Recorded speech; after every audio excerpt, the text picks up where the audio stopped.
நாட்டின் மிகவும் பரபரப்பான ரயில் நிலையங்களில் ஒன்றான டெல்லி ரயில் நிலையத்தில் பயணிகளின் நுழைவை மேலும் பாதுகாப்பானதாகவும் முறைப்படுத்தப்பட்டதாகவும் மாற்றுவதற்காக QR குறியீடு அடிப்படையிலான நுழைவு மேலாண்மை அமைப்பின் ஒரு முன்னோடி திட்டம் விரைவில் தொடங்கப்படவுள்ளது. இந்த அமைப்பு மெட்ரோ நிலையங்களில் உள்ளதை போன்றே இருக்கும். இது சரிபார்க்கப்பட்ட பயணிகள் மட்டுமே நிலையத்திற்குள் நுழைவதை உறுதி செய்யும். இதனுடன் நிலைய வளாகத்தில் செயற்கை நுண்ணறிவு அடிப்படையிலான கண்காணிப்பு அமைப்பும் செயல்படுத்தப்படும். இதன் கீழ் நடைமேடைகள், பயணிகள் கூடம், நுழைவு வெளியேறும் இடங்கள் மற்றும் அங்கீகரிக்கப்படாத நுழைவு ஏற்பட வாய்ப்புள்ள இதுபோன்ற இடங்கள் உள்ளிட்ட நிலையத்தின் ஒவ்வொரு பகுதியையும் கேமராக்கள் மூலம் கண்காணிக்கப்படும்.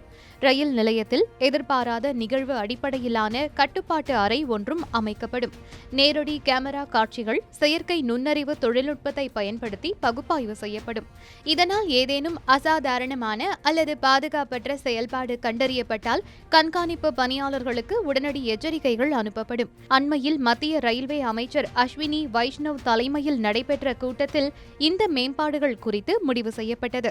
ரயில் நிலைய அணுகல், பயணிகளுக்கான வசதிகள் மற்றும் பாதுகாப்பு தொடர்பான நடவடிக்கைகளின் முன்னேற்றம் குறித்து இக்கூட்டத்தில் ஆய்வு செய்யப்பட்டது. இதுகுறித்து கூறியுள்ள சம்பந்தப்பட்ட துறை அதிகாரிகள், இந்த புதிய அமைப்பு முதலில் டெல்லி ரயில் நிலையத்தில் செயல்படுத்தப்படும். பின்னர் இது நாடு முழுவதும் உள்ள மற்ற முக்கிய ரயில் நிலையங்களில் படிப்படியாக அறிமுகப்படுத்தப்படும் என்று தெரிவித்துள்ளனர். திட்டமிட்டபடி இவ்வாறான பாதுகாப்பு அம்சங்கள் முக்கிய ரயில் நிலையங்களில் அறிமுகப்படுத்தப்பட்டால் பொங்கல், தீபாவளி போன்ற பண்டிகைகளின் போது ஏற்படும் கட்டுக்கடங்காத கூட்ட நெரிசலை கட்டுப்படுத்தவும், நெரிசலில் ஏற்படும் குற்ற சம்பவங்களை தடுக்கவும் அதீத துணை புரியும் என்பதில் சந்தேகம் இல்லை.